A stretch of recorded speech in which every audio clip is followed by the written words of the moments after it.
Hey everyone, Julian here. Today I'm going to show you how to make Modern Future Garage. As usual, you can get the full project file, samples, MIDI, presets. Everything from this video is available at the top of the description on my website. As always, make sure to go grab that. It's the best way to improve your tracks today, make the best music of your life right now, immediately. Link is at the top of the description. Thank you so much for the support, guys, and let's dive in. Alright, so we're at 130 BPM, and this is a loop from the intro. First thing we got up here is the main lead.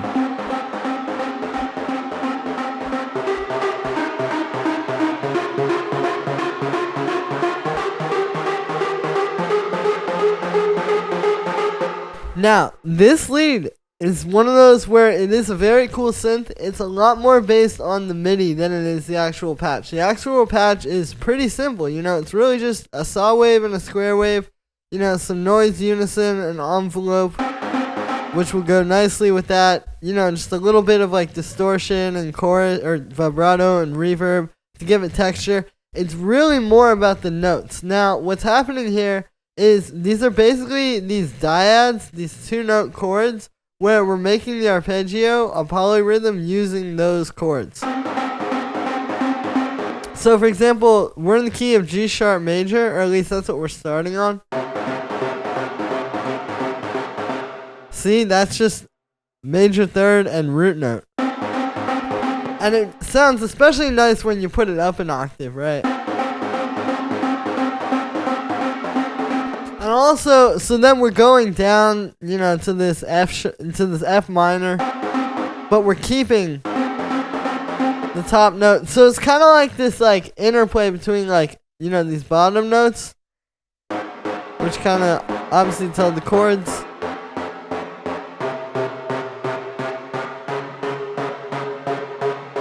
And then the top notes, which are also telling the chords, but kind of are their own melody.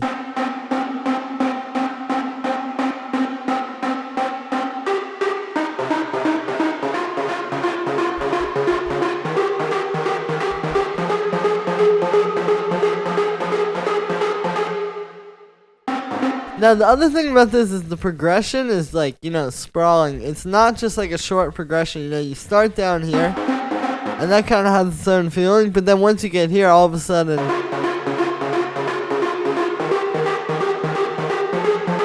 you're ascending, and then it resolves onto this F minor. So it's also just trying to tell a story with the progression, and that's the first synth. Then we have these layers.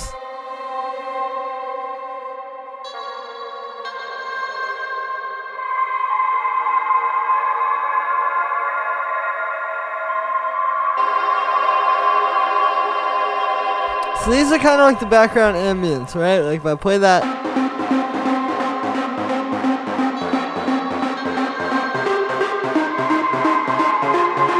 you can see it just adds some nice melodic stuff. So basically, it's 2 layers. The first is this stuff, which is basically some audio I recorded. This is actually me playing with the pedal board. As you guys know, love pedals, use them a ton.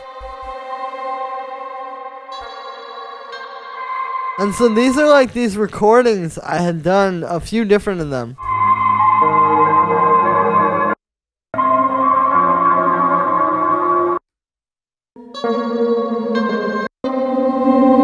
Right, so it's that, and then just put it through some reverb, high pass state. I put these all in key. That's the main thing, is you just have to, once you have these, you just bring them in and you have to make sure they're in tune. So I got that. And then that's a simple way to, that's beautiful. And it's, again, just guitar and some pedals just kind of playing around. And then this, I took this pad. It's kind of like this old school, 90s jungle classic house style pad.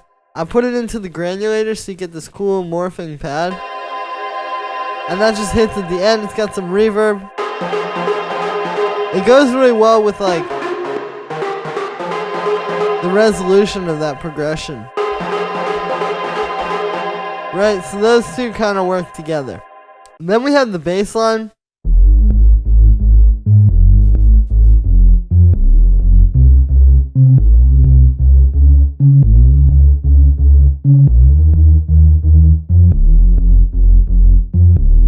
Now, this bass is meant to be kind of a bit more interesting. You know, a lot of times with these tracks, it's easy to do a very simple, kind of just long, held out notes bass.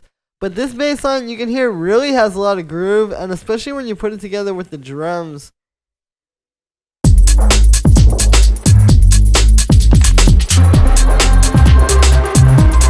It really keeps the track moving, and it's all because of just, you know, trying to step outside the box a little bit and not just make like the same old bass where it's just long held out notes. So basically, the key to this is figuring out a rhythm. Like, you start with that, like you could even start with one note, like literally just make a MIDI clip where you're like,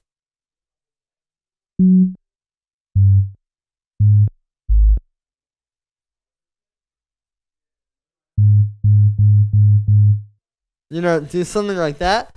And then when you have your chord progression, all you have to do is just go plug it in. That's all this is doing. It's sliding up to this note here, and then it's just, see, it's moving exactly the same as when the lead up here is changing chords. This is changing chords. So it's kind of just having the rhythm and then having the chord progression sort of as a separate thing and plugging it in.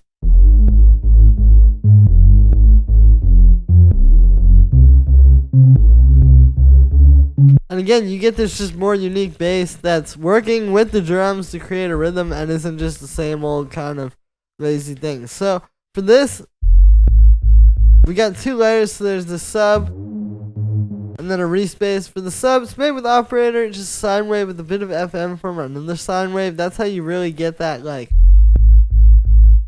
still sine wavy bass, but very deep and fat. Got a low pass filter on that too. And then for the Reese,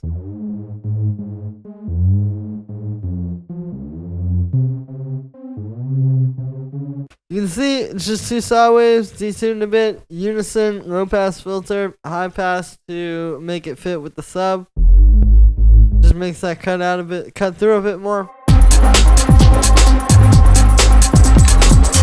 And that's it for the synth. So another thing you'll keep in mind, you know, it's actually pretty simple musically. Obviously, these tracks are very dense and full, but if you look at this, what are we really hearing? We're hearing three things, really. Just a bass line, a lead, and really those two are like the main things that you're hearing.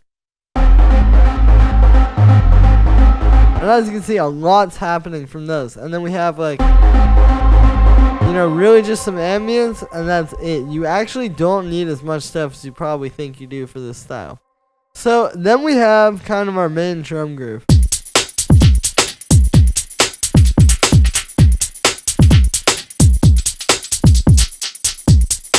As a matter of fact, I'll even take that. Okay, so this starts out with kind of the kick and snare.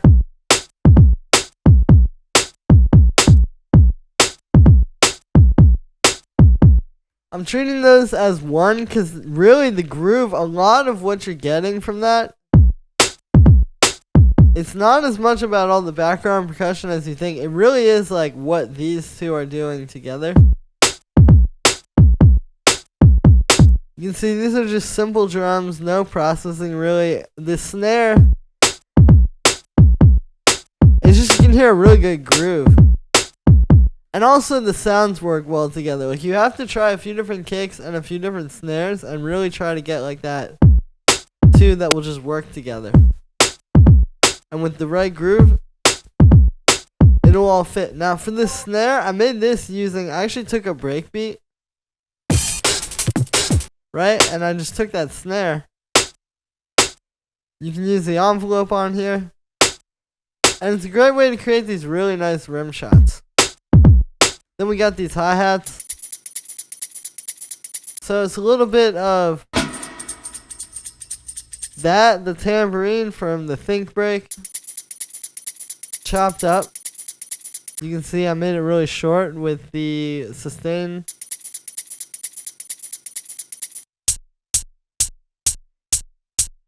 Plus we got this, which is from another break. So you can see using these breaks to make like the one shots, it can make a really nice groove like that, especially with the right programming. Then we have this little break beat. So this is like just a straight up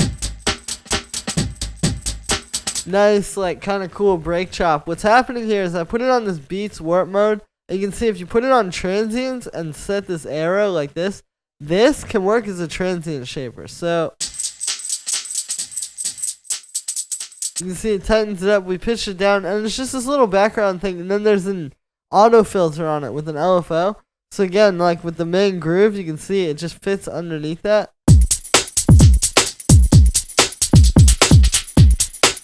And just kind of adds some movement. We also have this, so there's like this one count here where the snare cuts out. And then there's just a little break chop there. So, you know, just kind of adding some variation to the groove. And then we have these hi-hats too, which kind of play together. It's like two different hi-hats, and just having that different one every 2 bars makes like a nice little, kind of like resets the groove. And then the last thing we have down here is we've got some Foley percussion. So this is obviously, when you're talking about future garage, you know, this stuff is really important. It really can like fill out the groove and also give you some nice texture.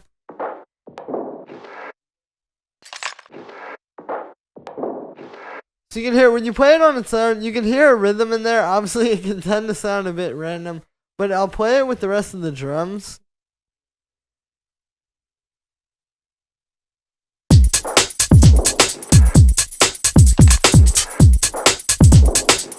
So you can hear, if you already have a really nice groove, it can actually add a lot on top. Now this is definitely one of those things, like if you don't already have a good foundation, like if the kick and the snare aren't grooving like I was talking about, you know, this is not going to save it. But if you have that stuff good, and then you add this stuff, and it's adding like a nice rhythm over that. Like how you get the, like the rim shot right here. And then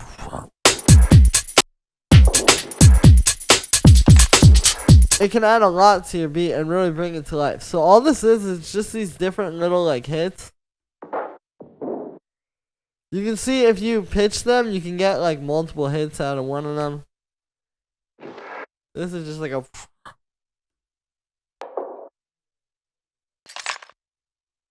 some like keys. This is a recording I did. And then we're just filtering those.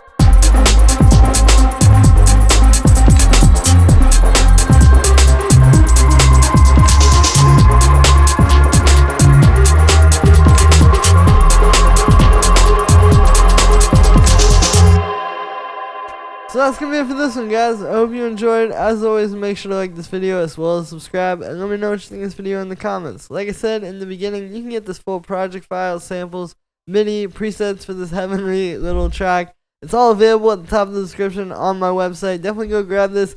It's a really awesome template. I'm telling you, there are not future garage templates that sound like this on the market, except for on my website. So, link is at the top of the description. Do yourself a favor, take your tracks to the next level today with this template. Really appreciate the support, guys, but it's about supporting you, giving you guys accessible resources to go to the next level, and I promise if you go grab this, it really will help you. Thank you so much for the support, everybody, and I'll see you tomorrow with another video.